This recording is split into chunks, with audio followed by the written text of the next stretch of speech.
Assalamualaikum warahmatullahi wabarakatuh. Apa kabar teman-teman semua? Pada kesempatan kali ini kita akan membahas soal latihan pedagogi khusus dan profesional khusus untuk guru kelas atau yang jurusan pendidikan guru SD. Jadi bagi yang baru bergabung, saya mohon bantuannya untuk klik subscribe, like, dan bantu share. Insya Allah kita akan lanjut terus materinya. Untuk yang pedagogi umum yang sering muncul, kita akan tetap lanjutkan nanti beberapa hari ke depan. Dan insya Allah kita akan buat juga contoh-contoh tes potensi akademik yang biasa diujikan dalam pretest PPG. Baik, kita langsung masuk ke soal yang pertama. Berikut ini adalah karakteristik anak usia SD dari segi psikomotorik, yaitu A. Anak sudah dapat memakai pakaian dengan rapi. B. Anak dapat menciptakan sesuatu bentuk atau benda dengan menggunakan alat. C. Anak sudah mulai memahami beberapa konsep abstrak seperti menghitung tanpa menggunakan benda. D. Anak menunjukkan kepedulian terhadap orang lain. Kira-kira yang mana nih salah satu karakteristik anak usia SD dari segi psikomotorik? Apakah anak sudah dapat memakai pakaian dengan rapi, atau anak dapat menciptakan suatu benda, bentuk atau benda dengan menggunakan alat, atau anak sudah mulai memahami beberapa konsep abstrak seperti menghitung tanpa menggunakan benda, atau anak menunjukkan kepedulian terhadap orang lain? Coba kita lihat jawabannya. Jadi jawaban yang tepat ada di option B. Anak dapat menciptakan suatu benda atau bentuk dengan menggunakan alat, ya. Maaf, ada pesawat yang lewat ya, agak berisik.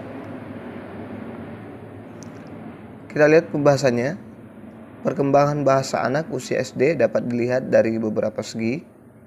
Mental, contohnya anak mulai menunjukkan tenggang rasa dan penghargaan terhadap teman. Anak menunjukkan kepedulian terhadap orang lain. Ini dari segi mental, ya. Ini untuk option ini, option D. Psikomotorik, contoh anak mulai menciptakan suatu benda, bentuk atau benda dengan menggunakan alat. Terjadi perubahan fisik, tinggi dan berat badan yang menonjol. Anak sudah memiliki gerakan yang bebas dan aman. Anak mampu melakukan koordinasi dan keseimbangan badan. Jadi ini sudah benar, ya. Kita lihat yang sosial. Contoh, anak sudah memakai pakaian dengan rapi. Anak dapat menampilkan sifat ingin tahu. Jadi ini dari segi sosial, ya. Kemudian yang emosional, contohnya anak menunjukkan keceriaan dalam berbagai aktivitas bersama teman sebayanya. Anak dapat menunjukkan sikap marah dalam kondisi yang wajar. Ini untuk karakteristik dari segi emosional. Kemudian ada kognitif, contoh anak menunjukkan kreativitasnya dalam bentuk karya tertentu. Anak sudah mulai memahami beberapa konsep abstrak seperti menghitung tanpa menggunakan benda. Jadi ini masuk di kategori karakteristik kognitifnya. Oke, saya kira jelas. Kita lanjut ke latihan soal berikutnya. Jangan lupa subscribe, like, dan bantu share, ya teman-teman.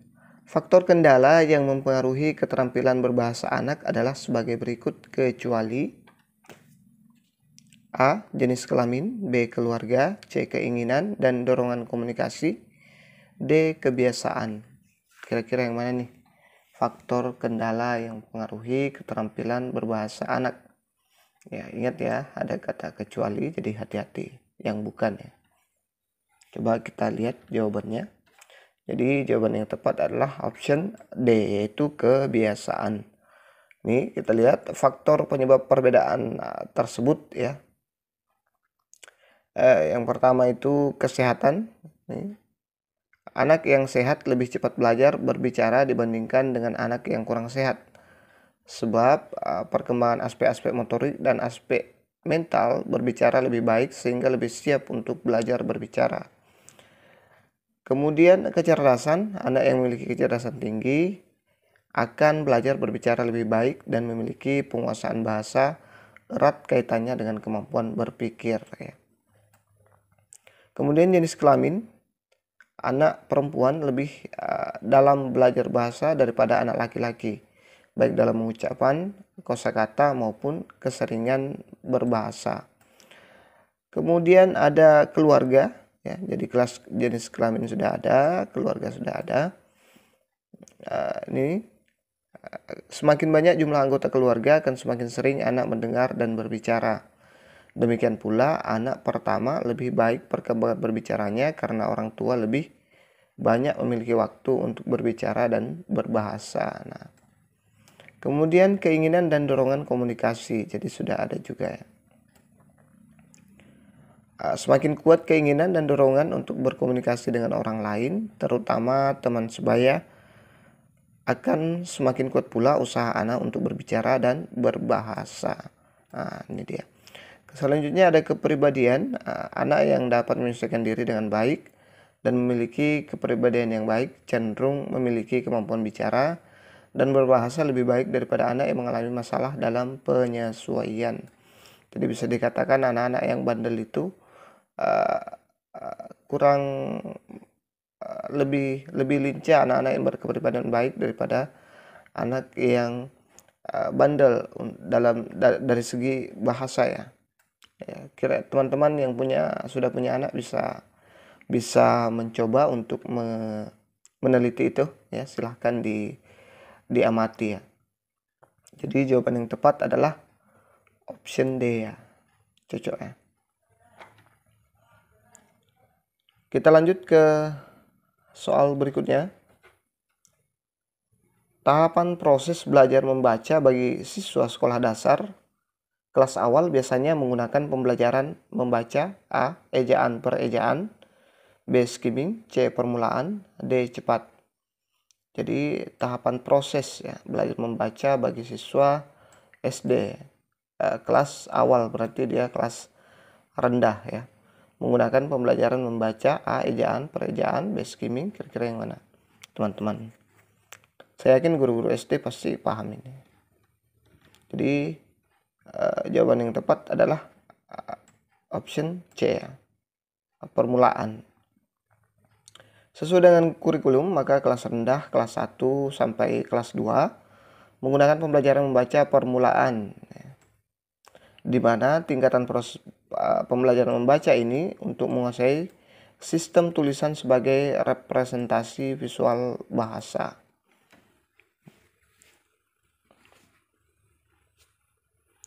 Kita lanjut ke soal berikutnya. Jangan lupa subscribe, like, dan bantu share biar saya makin semangat ya mengupload video-video soal pretest terbaru.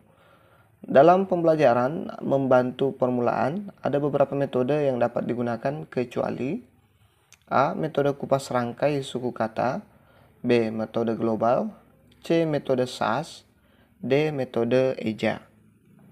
Ya, kira-kira yang mana nih? Dalam pelajaran yang membantu permulaan ada beberapa metode yang dapat digunakan, ada kata kecuali ya. Kira-kira yang mana yang tidak bisa digunakan? Jadi jawabannya adalah kecuali metode eja ya. Kita lihat pembahasannya. Beberapa metode pembelajaran menulis awal diantaranya metode abjad atau alfabet. Mula-mula guru memperkenalkan huruf atau abjad kepada siswa ABCD sampai Z. Selain yang dipasang di papan tulis, masing-masing huruf tadi juga perlu ditulis dalam sebuah kartu, satu huruf satu kartu ya. Selanjutnya ada metode suara. Metode suara juga disebut phonic method. Metode ini merupakan penyempurnaan metode alfabet. Pada metode ini bukan abjadnya yang diajarkan, melainkan bunyi-bunyi bahasa sebagai pengganti huruf-huruf tersebut. Ucapan huruf-huruf tidak berdasarkan atas bunyi abjadnya, melainkan ucapan hurufnya. Kemudian ada metode kupas rangkai ya, suku kata. Ini dia berbeda dari metode abjad di atas. Metode kupas rangkai suku kata ini dimulai dengan pengenalan kata terlebih dahulu. Misalnya, mama, kita perlu juga menjelaskan arti kata mama itu kepada siswa agar mereka mendapatkan makna dari apa yang dipelajari. Jadi selain diajarkan kata mama, dia juga diajarkan arti kata mama itu sendiri ya. Agar pembelajarannya bermakna.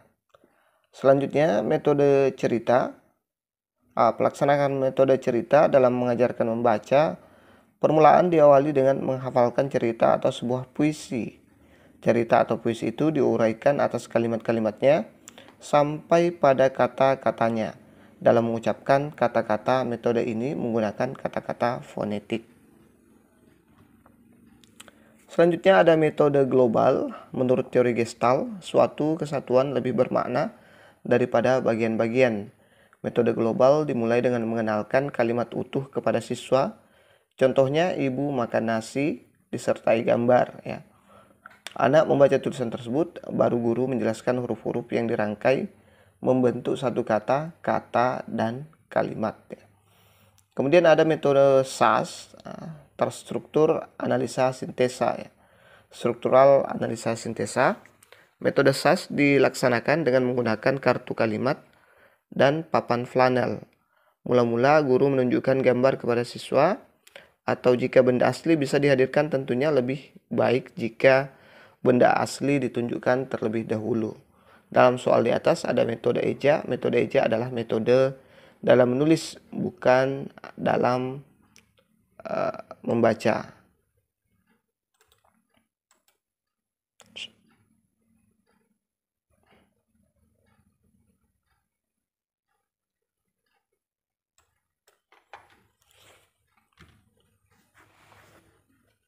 Oke, jadi ini ada semua ya, kecuali metode eja.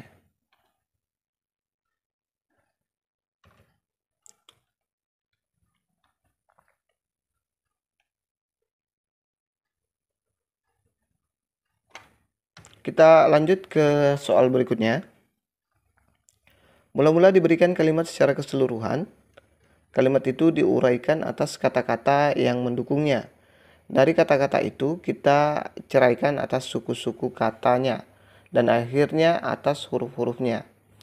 Kemudian huruf-huruf itu kita sintetiskan kembali menjadi suku kata.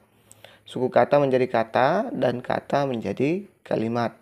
Berdasarkan studi kasus, metode membaca permulaan yang tepat digunakan adalah A. Metode alfabet, B. Metode suku kata, C. Metode SAS, D. Metode global. Yang mana kira-kira ini?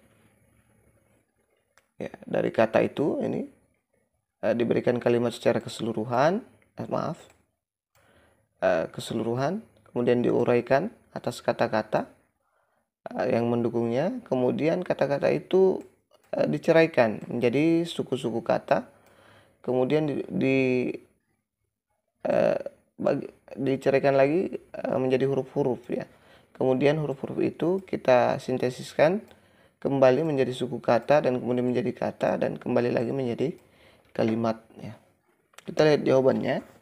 Jadi jawabannya ada di option D. Dia itu menggunakan metode global ya. Sama dengan penjelasan-penjelasan tadi, ini sudah saya jelaskan di atas. Metode global menurut teori Gestalt ini, suatu satuan lebih bermakna daripada bagian-bagian. Metode global dimulai dengan mengenalkan kalimat utuh kepada siswa. Contohnya, ibu makan nasi disertai gambar ya. Anak membaca tulisan tersebut, baru guru menjelaskan huruf-huruf yang dirangkai membentuk suku kata, dan kalimat. Jadi ini lebih cocok ke metode global yang sejalan dengan teori Gestalt. Seperti itu. Kita lanjut ke soal berikutnya. Pendekatan menekankan keterpaduan 4 aspek keterampilan berbahasa, yaitu menyimak, berbicara, membaca, dan menulis. Dalam pembelajaran adalah salah satu pendekatan yang disarankan dalam pembelajaran menulis dalam melaporkan suatu pengamatan yang disebut A. Pendekatan komunikatif, B. Pendekatan integratif, C. Pendekatan keterampilan proses, D. Pendekatan tematis.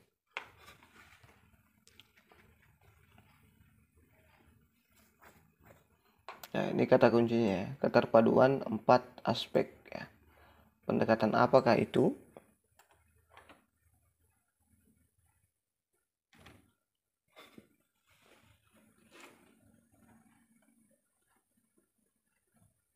Ya, dia disebut pendekatan keterampilan proses.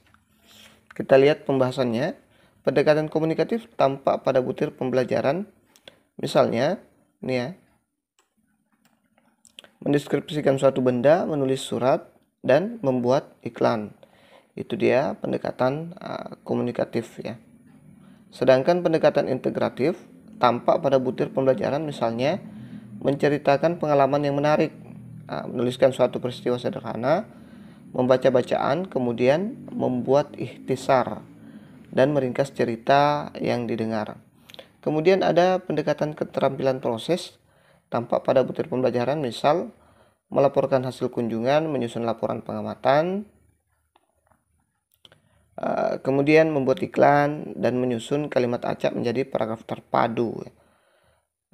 Kemudian ada satu yang terlewati nih, tematis ya. Ada pendekatan tematis itu menyusun naskah sambutan ya. Maaf.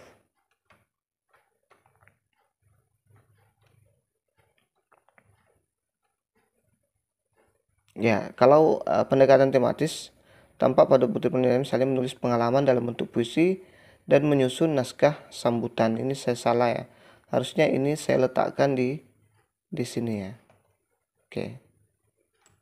Jadi jawaban yang tepat adalah pendekatan keterampilan proses ya. Pendekatan yang disarankan dalam pembelajaran menulis dalam melaporkan suatu pengamatan ya, pengamatan ya. Ini dia. Oke. Kita lanjut ke soal berikutnya. Teknik menulis cerita terdiri atas hal-hal sebagai berikut, kecuali A. Menjawab pertanyaan, B. Membuat kalimat, C. Substitusi, D. Persuasi. Teknik menulis cerita terdiri atas hal-hal sebagai berikut, kecuali.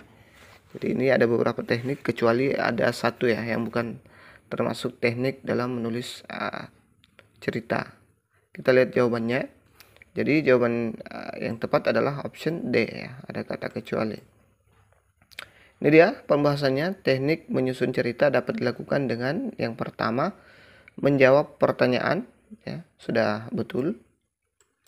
Kemudian melengkapi kalimat, kemudian memperbaiki susunan kalimat, kemudian memperluas kalimat, ada substitusi ya, ada transformasi, dan yang terakhir adalah membuat kalimat. Jadi yang tidak termasuk teknik menulis cerita atau menyusun cerita adalah persuasi ya. Jadi ini yang jawaban yang tepat. Oke, itu saja dulu yang sempat kita share pada kesempatan kali ini. Mudah-mudahan bermanfaat dan bisa menjadi bekal untuk teman-teman pretest nanti di pretest PPG yang akan dilaksanakan Maret. Insya Allah kita akan lanjut kalau banyak yang like, banyak yang tonton. Dan yang umum insya Allah kita akan lanjut, sudah part 7 ya. Nanti kita lanjut ke part 8 dan seterusnya. Terima kasih sudah menonton. Jangan lupa subscribe, like, dan bantu share. Assalamualaikum warahmatullahi wabarakatuh.